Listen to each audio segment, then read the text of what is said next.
Hello नमस्कार साथियों। जैसा है कि आप लोगों के लिए पहले ही बताया गया था कि 9th की जो अपडेट वीडियो आने वाली है वो लेटेस्ट होगी एकदम बिल्कुल आपके लिए, क्योंकि यहाँ पर आज हम लोग केमिस्ट्री का पहला चैप्टर शुरू कर रहे हैं जो है हमारे आसपास के पदार्थ। ठीक है, अब क्या होगा यहाँ से देखो, आप लोग है ना कि अभी एर्थ क्लास पास करके आए थे। अब एर्थ क्लास से जब आप निकल के आए तो छोटे छोटे क्वालिटी वहाँ पर साइंस पढ़ाई भी जाती थी, नहीं भी पढ़ाई जाती थी, बहुत कम स्थिति में पढ़ाई जाती थी।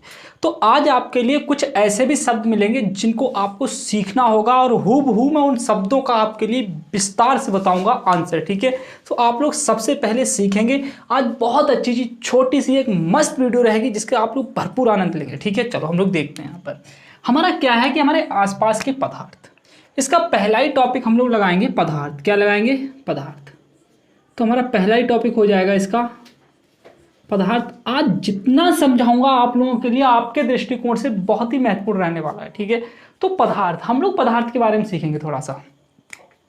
यहाँ मेरे सामने ऑफलाइन बच्चे भी बैठे हुए हैं, उन्हें भी पढ़ा रहा हूँ। ठीक है, तो मैंने लगा कि आप लोगों तक पहुंचाया जाए ये मेथड तो बहुत बढ़िया रहेगा। ठीक है, तो देखो समझो आप लोग।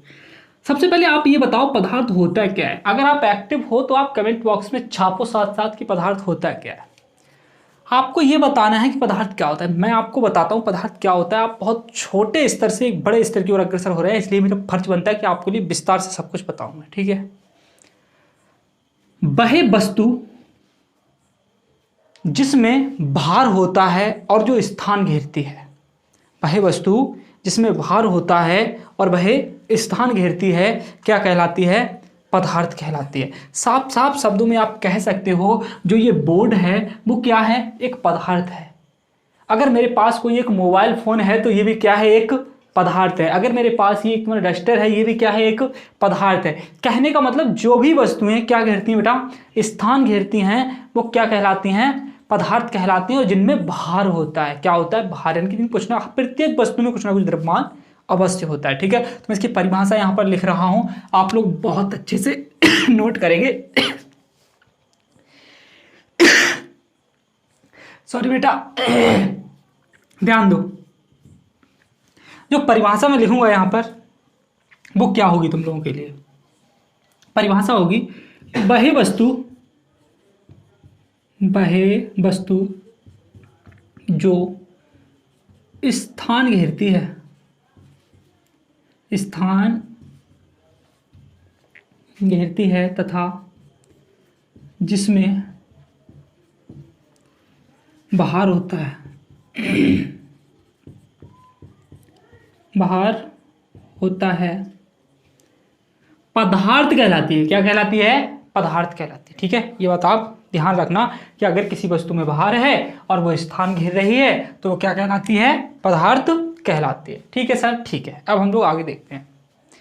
आगे क्या देखेंगे? हम ये देखेंगे कि सर आपने पदार्थ बता दिया, पदार्थ जैसे क्या क्या हो सकता है। तो सर एग्जाम्पल्स, जैसे हम एग्जाम्पल्स ले लें, बोर्ड ही ले लो। सबसे पहले क्या ले लो? बोर्ड ले लो। ठीक है, क्या ले लो? और क्या होगा हमारे पास? मेज हो जाएगी। क्या हो जाएगी? मेज हो जाएगी। और क्या हो जाएगा? कुर्सी हो जाएगी। ठीक है, और क्या हो जाएगा? हमारा डस्टर हो जाएगा। ठीक है, इस प्रकार से आदि बहुत हम लोग बता सकते हैं। आप लोग समझदार हो कि पदार्थ क्या हो सकता है। ठीक है, इतना तो सेंस आपके पास है और आपको सेंस लगाना होगा आप, क्योंकि आप साइंस के स्टूडेंट्स हो। ठीक है, कि वह वस्तु जो स्थान घेरती है तथा जिसमें भार होता है क्या कहलाती है? पदार्थ कहलाती है। आप इतनी चीज को नोट कर लेंगे बहुत अच्छे से। ठीक है, अब मैं आगे चलूंगा। आगे चलने से पहले आपको बताऊंगा कि पदार्थों को भौतिक रूप से कितने भागों में बांटा गया है। ठीक है, यानी कि पदार्थों की भौतिक अवस्थाएं। अब आप लोगों को एक करंट सा लगा होगा कि सर ये नया शब्द कौन सा आ गया, क्योंकि आप 9th के हो कि भौतिक अवस्थाएं पदार्थ की मतलब क्या सर, हम तो कुछ नहीं समझे इसके लिए। तो हम आपको समझाएंगे बिल्कुल कि अगला टॉपिक आपका क्या होगा? पदार्थों की भौतिक अवस्थाएं। भौतिक अवस्थाएं। आपको बिल्कुल ऐसा लगा होगा कि सर ये नया शब्द क्या है। हम वहां तक पहुंचने की कोशिश कर रहे हैं जहां तक आप शायद सोच भी नहीं रहे होंगे अभी कि सर ये भौतिक क्या है।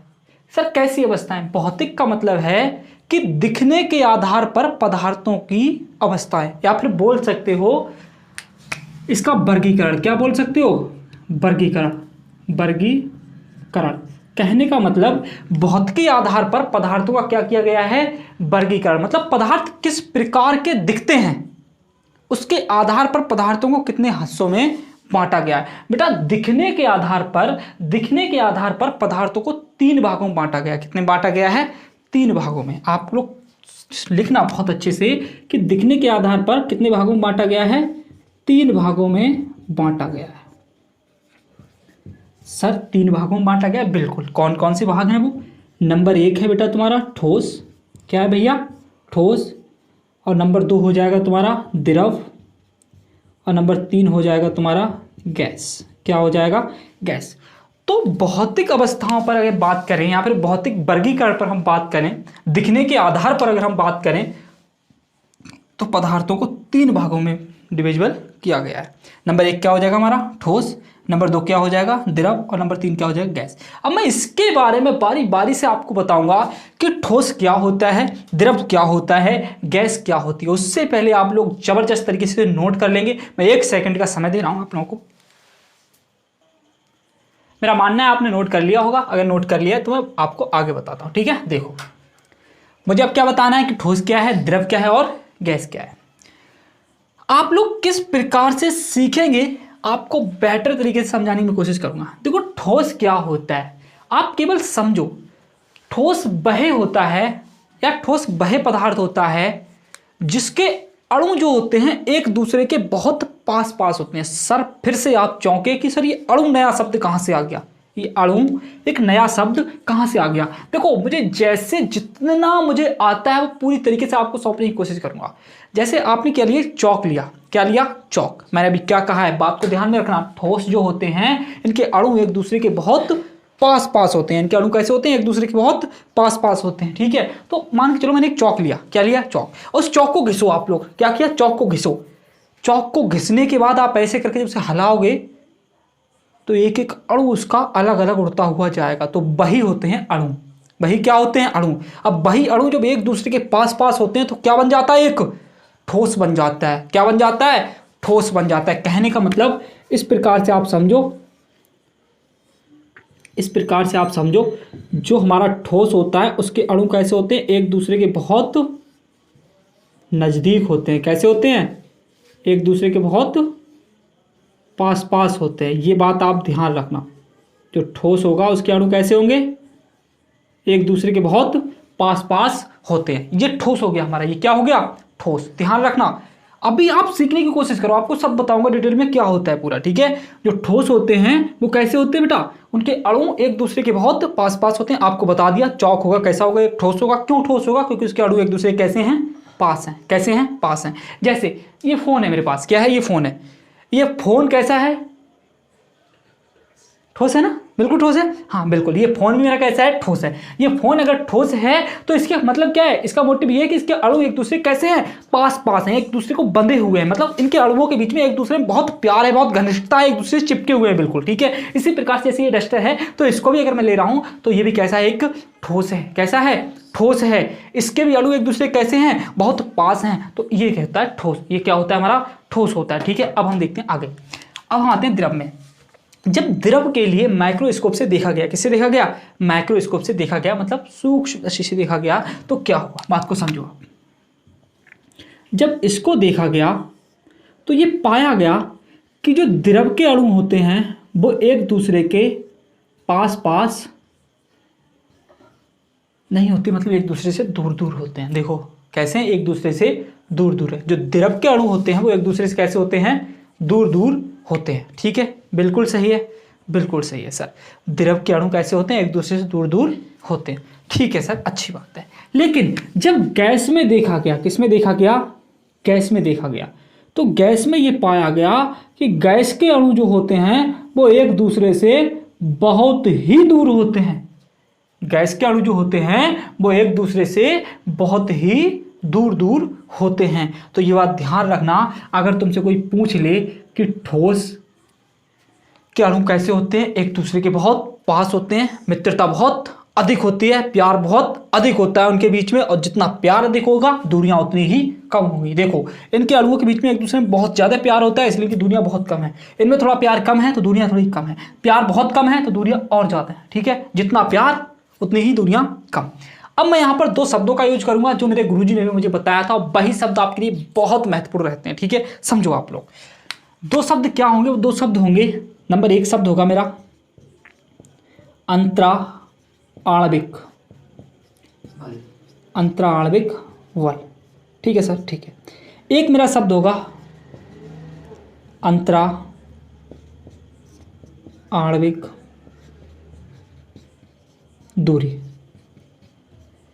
ये दो शब्दों का मैं यूज करूंगा यहाँ पर। आप लोग नए स्टूडेंट्स हो इसलिए आपको बहुत बेहतर तरीके से बताने की कोशिश करूंगा।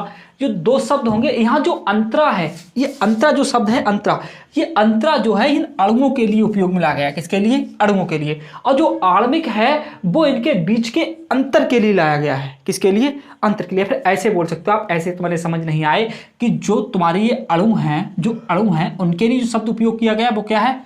अंतरा। ठीक है। और जो एक दूसरे से मित्रता से, घनिष्ठता से जुड़े हुए हैं उसके लिए आणविक बल पूरा शब्द उपयोग में लाया गया है। कहने का मतलब आप केवल इतना सीखो कि अणु जो एक दूसरे से जुड़े होते हैं ये किस बल के कारण जुड़े होते हैं? अंतरा आणविक बल के कारण जुड़े होते हैं। किस बल के कारण जुड़े होते हैं? अंतरा आणविक बल के कारण जुड़े होते हैं। और इन अणुओं के बीच में देखो थोड़ी थोड़ी जो दूरी होती है, इसी दूरी को हम क्या कहते हैं? अंतरा आणविक दूरी कहते हैं। कहने का मतलब अणुओं के बीच में पाई जाने वाली दूरी को ही हम क्या कहते हैं? अंतराणविक दूरी कहते हैं। ठीक है, अणुओं के बीच में लगने वाले बल को ही हम क्या कहते हैं? अंतराणविक बल कहते हैं। अब ज्यादा समझ आया होगा तुम लोगों के, है ना, कि अणुओं के बीच में पाई जाने वाली दूरी को हम क्या कहते हैं? अंतराणविक दूरी कहते हैं। और अणुओं के बीच में लगने वाले बल को ही हम क्या कहते हैं? अंतराणविक बल कहते हैं। तो यूट्यूब वाले तुम लोग भी एक एक परिभाषा को ऐसे ही लिखोगे, सच बता रहा हूं सब तैयार हो जाएगा तुम्हें। चलो आगे देखते हैं हम लोग। ये तुम्हारे समझ आ गया। यहां भी क्या है कि अणुओं के बीच में बल थोड़ा सा ज्यादा है। बल कैसा है? थोड़ा सा ज्यादा है। और यहां पर जब देखोगे तुम लोग, मतलब यहां बल ज्यादा नहीं है, बल कम है। बल कैसा है? कम है। ज्यादा तो यहां पर है, जितनी मित्रता बल उतना ही ज्यादा है। ठीक है, यहां पर बल कैसा है? कम है। और यहां पर और ज्यादा कम है, यहां पर और ज्यादा कम है। लेकिन हाँ, दूरी कैसी है? यहाँ दूरी कैसी है? यहाँ दूरी ज्यादा है, यहाँ दूरी ज्यादा है, यहाँ दूरी कम है। चलो आगे देखते हैं हम लोग, आगे देखते हैं। ठीक है, आगे देखते हैं। अब समझो आप लोग। अब मैं यहाँ पर कुछ बातें जो आपको याद रहेंगी परिभाषा के तौर पर क्या रहने वाली। देखो मैं यहाँ पर कुछ बताने वाला हूँ, इसे हटा रहा हूँ मैं। ठीक है, आप लोग इसे पूरा बनाना है तुम लोगों के लिए। ठोस के आगे जैसा बनाया मैंने वैसा बनाना है। ठीक है, एक एक शब्द लिखना है। अब मैं यहाँ पर कुछ शब्द लिखूंगा, 2 से 3 शब्द जो आपको बहुत ही वेरी इंपॉर्टेंट लगेंगे। जैसे मैं यहाँ पर परिभाषा दूंगा इसका, सबसे पहले मैं इसके आकार की बात करूंगा। किसकी बात करूंगा? आकार की बात करूंगा। अब जब मैं इसके आकार की बात करूंगा तो आप लोग समझो किसकी बात करने वाला हूं मैं? आकार की। बिल्कुल विद एनिमेशन के सीखेंगे हम लोग। यहाँ पर देखो मेरे पास एक पानी की बोतल नहीं है, अगर पानी की बोतल होती तो आपको और बेटर तरीके से सिखाता। बेटा देखिए बाहर भी पानी की बोतल है, देख यहाँ पर रखी होगी। उधर से जाओ गेट से और देख के आओ, कोई पानी की बोतल रखी है? देखो इधर, देखो देख बेटा देख। तब तक तुम लोग 1 मिनट इसे नोट कर लो। इसमें पानी है? इसमें पानी नहीं, थोड़ा सा पानी लेके आना, इसे धुल के पानी लेके आ नीचे से।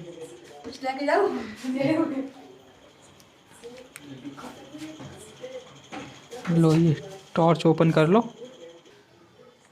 तो मेरे पास जैसा है कि पानी की बोतल आ चुकी है। ठीक है, अब मैं देखूंगा इस पानी की बोतल से किस प्रकार से आपको समझ आएगा ठोस, द्रव और गैस। ठीक है, इसमें जितना पानी था इसे थोड़ा मैंने खर्च कर लिया। ठीक है, अब देखेंगे हम लोग। ठीक है, चलो चेक करते हैं। अब यहाँ ध्यान दो। अब यहाँ तुम लोग ध्यान क्या दोगे? मैं सबसे पहले आपको बता रहा हूँ इसके आकार के बारे में। किसके बारे में बता रहा हूँ? आकार के बारे में। बेटा ठोस का जो आकार होता है कैसा होता है आप ही बताओगे। ठीक है, देखो ये मान लो ये वस्तु है, कैसी है? ठोस है। कैसी है? ठोस है। मैं इसे यहां से लेकर कनाडा में रख दूं जाके, समझे आप? इसका आकार ऐसा ही रहेगा या बदल जाएगा? ऐसा ही रहेगा। ठीक है भाई, ऑफलाइन वाले बच्चे हुटिंग ना करो, बैठ जाओ आप। ठीक है, ये बहुत शरारती हैं इधर। ठीक है, चलो ध्यान देते हैं हम लोग। जो हमारा ये डस्टर है ठोस है तो ये ज्यों की त्यों रहेगा, ठीक है। हाँ सर ठीक है। अगर मैं क्या करूं इसके लिए आपके घर रख दूं जाके, क्या इसका आकार बदल जाएगा? सर बिल्कुल नहीं बदलेगा, सर बिल्कुल नहीं बदलेगा। तो बेटा इसी प्रकार से हम यहां पर समझ पा रहे हैं कि ठोस का जो आकार होता है, जो आकार है, इस आकार के बारे में हम देखेंगे तो क्या देखेंगे, हमने क्या पाया कि हम सर ठोस वस्तु को कहीं भी ले जाके रख दें उसके आकार में कोई परिवर्तन नहीं आता है। तो इसी प्रकार से ठोस का आकार जो होता है कैसा होता है? निश्चित होता है। कैसा होता है? निश्चित होता है। बेटा अब हम आगे बढ़ेंगे। ये तुम्हें नजर आ रहा होगा, है ना? नजर आ रहा है बेटा? चेक करियो, नजर आ रहा है? ये आ रहा है? इसमें ये पानी तुम्हें नजर आ रहा है। इसमें मान के चलो समथिंग अभी 1 लीटर लगभग पानी है। हाँ सर है। अगर मैं इस 1 लीटर पानी के लिए अभी किसी भगोने में जाके लौट दूं तो क्या होगा? ये उसका आकार ग्रहण कर लेगा, ठीक है। मैं इसे किसी ऐसी जगह पर लौट दूं, मतलब समतल जगह पर, तो ये उसका आकार ग्रहण कर लेगा। किसी तालाब में लौट दूंगा जाके, किसी हल्की सी खाई में लौट दूंगा जाके, तो उस खाई में भर जाएगा। कहने का मतलब ये जो द्रव होता है, ये द्रव होता है, ये क्या होता है? ये जिस बर्तन में रखा जाता है उसी का आकार ग्रहण कर लेता है। ये बात ध्यान रखना आप लोग। तो हम कह सकते हैं कि सर इसका आकार निश्चित नहीं होता है। सर इसका आकार निश्चित नहीं होता है। इसका आकार कैसा होता है? अनिश्चित होता है। कैसा होता है? अनिश्चित होता है, ठीक है। मैंने भी काफी समय पहले पढ़ा था तो गुरुजी ने ऐसे ही मुझे पढ़ाया था, इसलिए मुझे जब बेटर समझ आया था तो आपको बेटर समझ आएगा, ठीक है। तो समझो आप लोग। तो क्या होता है? ये अनिश्चित होता है। अब सर सवाल खड़ा हो रहा है गैस का। अब देखो मैं फिर से आपको बोतल से ही समझा रहा हूं, यहां पर गैस से ही, ठीक है। देखो ये जो ऊपरी सतह है ये क्या है? ठोस, ठीक है। इसके अंदर क्या भरा हुआ है? द्रव। लेकिन इस द्रव से ऊपर जो ये हिस्सा है, इस हिस्से में क्या भरी हुई है? गैस। क्या भरी हुई है? गैस। शायद आपको दिख रहा होगा इस हिस्से में क्या भरी हुई? गैस, ठीक है। अब ये गैस है, अभी तो इसमें भरी है, किसी दूसरे में जाएगी, क्या इतनी आकार की रहेगी? मतलब इसका आकार हमेशा कैसा रहता है? ये भागती फिरती रहती है। ये पूरे रूम में खुल गई तो पूरे रूम का आकार ग्रहण कर लेगी ये। कहने का मतलब इसका भी आकार कैसा होता है? कैसा होता है? अनिश्चित होता है, ठीक है। इसका भी आकार कैसा होता है? अनिश्चित होता है। बेटा इस बात पर आप गौर करेंगे। कैसा होता है? अनिश्चित होता है, ठीक है सर। हमारे समझ आ गया कि इसका आकार भी कैसा होता है? अनिश्चित होता है। अब हम बात करेंगे आयतन के बारे में। किसके बारे में?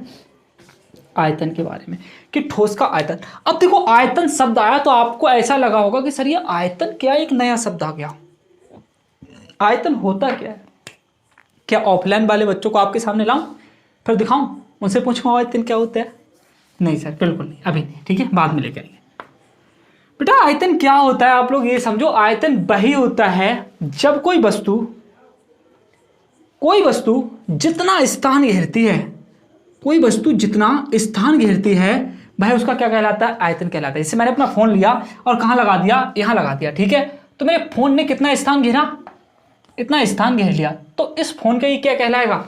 आयतन कहलाएगा। क्या कहलाएगा?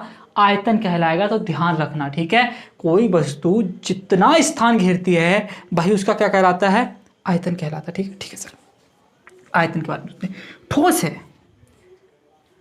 इस ठोस को मैंने यहां रखा तो इसने इतना स्थान घेरा, ठीक है। दूसरी जगह रखा तो भी इसने इतना ही स्थान घेरा, कहीं अंत रखा जाके तो भी इसने इतना ही स्थान घेरा। कहने का मतलब ठोस को हम कहीं भी रख देंगे वो हमेशा एक निश्चित स्थान ही घेरेगा। तो ध्यान रखना, ठोस का आयतन जो होता है कैसा होता है? निश्चित होता है। ऐसा नहीं है मैंने यहाँ रखा तो इसने इतना स्थान घेर लिया और यहाँ रखा तो इसने बहुत ज़्यादा स्थान घेर लिया। नहीं सर, यहाँ भी जितना घेर रहा है वहाँ भी उतना ही स्थान घेरेगा। इसलिए ठोस का जो आयतन होता है वो कैसा होता है? निश्चित होता है। कैसा होता है? निश्चित होता है। ये बात आप ध्यान रखना, ठीक है। ठीक है सर, अब हम आगे देखते हैं। आगे देखेंगे द्रव। सर द्रव का आयतन क्या निश्चित होता है या अनिश्चित होता है? ये सोचने वाली बात है। सर जैसे हम आपको दिखा रहे हैं इस बोतल को, ठीक है। इस बोतल में क्या भरा हुआ है? पानी। इस बोतल का जो पानी है लगभग 1 लीटर पानी है। सर अगर मैं इस 1 लीटर पानी को किसी दूसरे बर्तन में लौट दूं तो उस बर्तन में भी ये कितना स्थान घेरेगा, 1 लीटर पानी का ही स्थान घेरेगा। ठीक है, अगर मैं इसके लिए किसी एक नली में डाल दूं तो उस नली के अंदर भी जो ये स्थान घेरेगा वो 1 लीटर पानी का ही स्थान घेरेगा। कहने का मतलब कोई वस्तु जितना स्थान घेरती है भाई उसका क्या कहलाता है, आयतन कहलाता है। क्या ये जब मैं इसे एक बाल्टी में डालूंगा तो क्या 2 लीटर का स्थान घेर लेगा? नहीं सर, 1 लीटर है तो 1 लीटर का ही स्थान घेरेगा। बस इसका आकार बदलता रहेगा, इसका शेप बदलती रहेगी। ये जिस आकार में रखेंगे, मतलब जिस बर्तन में रखेंगे उसी का आकार क्या कर लेता है, ये ग्रहण कर लेता है। ठीक है, तो ये बात तुम लोग भी ध्यान रखना। इसे मैं कहीं भी रखूंगा ये 1 लीटर स्थान ही घेरेगा। ठीक है, 1 लीटर आयतन ही घेरेगा, ये बात आप ध्यान रखना। कितना घेरेगा ये? 1 लीटर ही स्थान घेरेगा। बेटा फोन आ रहा है किसी का, अभिषेक, चलो बाद में बात करते हैं। तो आप लोगों की ये बात समझ आ गई होगी कि ये कितना स्थान घेरेगा, 1 लीटर स्थान ही घेरेगा। ठीक है सर, ठीक है। अब हम आगे बात करते हैं। जब ये 1 लीटर ही स्थान घेरेगा तो सर इसका मतलब क्या हुआ कि चाहे 1 लीटर पानी को मैं अपने यहाँ पर एक बर्तन में कोर लूँ, ठीक है, लौट लूँ, तब भी कितना स्थान घेरेगा, 1 लीटर ही। चाहे आप लोग अपने घर पर ये प्रैक्टिस करते हो तब भी 1 लीटर ही स्थान घेरेगा, बस इसका आकार बदलता रहेगा। कहने का मतलब इसका आयतन कैसा रहेगा, निश्चित रहेगा। ये हर जगह पर सेम स्थान ही, सेम जगह ही घेरेगा। ठीक है, तो ध्यान रखना इसका कैसा रहता है, आयतन निश्चित रहता है। कैसा रहता है, निश्चित रहता है। ठीक है सर, ठीक है। लेकिन गैस का क्या करें सर? सर एक बात बताओ, यहाँ से लेकर यहाँ तक जितनी गैस है, यहाँ से लेकर यहाँ तक जितनी गैस है, ये गैस अभी इसमें बंद है। ठीक है सर, अभी ये इतना स्थान घेरे हुए है। अगर सर मैं क्या करूँ, इस गैस को बाहर निकाल दूँ, निकालने के बाद ये कहाँ फैल गई, पूरे कमरे में फैल गई। क्या इसने इतना ही स्थान घेरा? नहीं सर, इसने बहुत सा स्थान घेर लिया। अगर सर इसी को मैं कहाँ बंद कर दूं, इसमें बंद कर दूं, किसमें बंद कर दूं, इस मार्कर में, तो ये मार्कर की ही जगह घेर लेगी। किसकी जगह घेर लेगी, ये मार्कर की ही जगह घेर लेगी। कहने का मतलब ये जिस स्थान पर जाएगी उसी स्थान में संपूर्ण रूप से फैल जाएगी, उसकी जगह घेर लेगी। तो ध्यान रखना, गैस जो होती है उसका आयतन कैसा होता है, अनिश्चित होता है, क्योंकि एक निश्चित जगह वो नहीं रह सकती है। ठीक है, कैसा होता है, अनिश्चित होता है, अनिश्चित होता है। ये बात आप लोग क्या रखोगे, ध्यान रखोगे। क्या रखोगे, ध्यान रखोगे कि गैस, ठोस, द्रव में क्या चीज़ कैसी होती है। ठोस का आयतन कैसा होता है, ठोस का आयतन कैसा होता है, निश्चित होता है। द्रव का आयतन कैसा होता है, निश्चित होता है। गैस का आयतन कैसा होता है, अनिश्चित होता है। ठीक है, ये बात तुम्हें बिल्कुल समझ आ गई होगी। बस एक चीज़ और मैं बता रहा हूँ आपके लिए, इसमें बकाया हम लोग कल सीखेंगे अगली वीडियो में।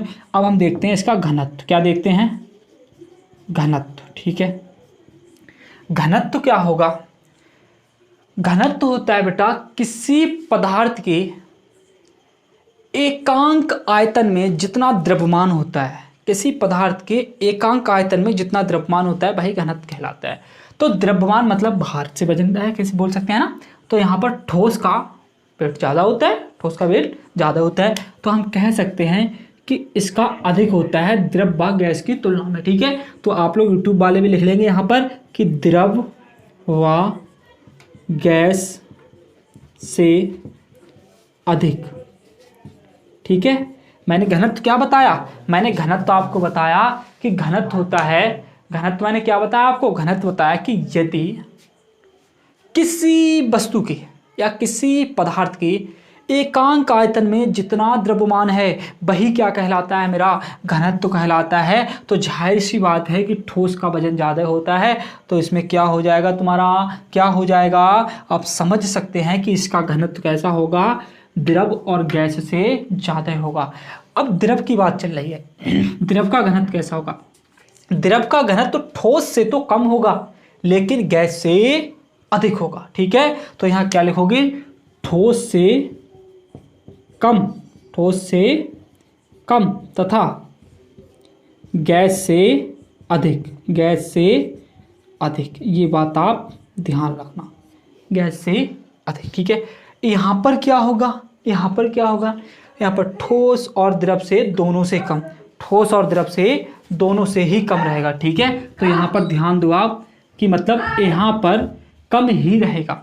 किससे कम रहेगा, ठोस से और द्रव से दोनों से ही कम रहेगा।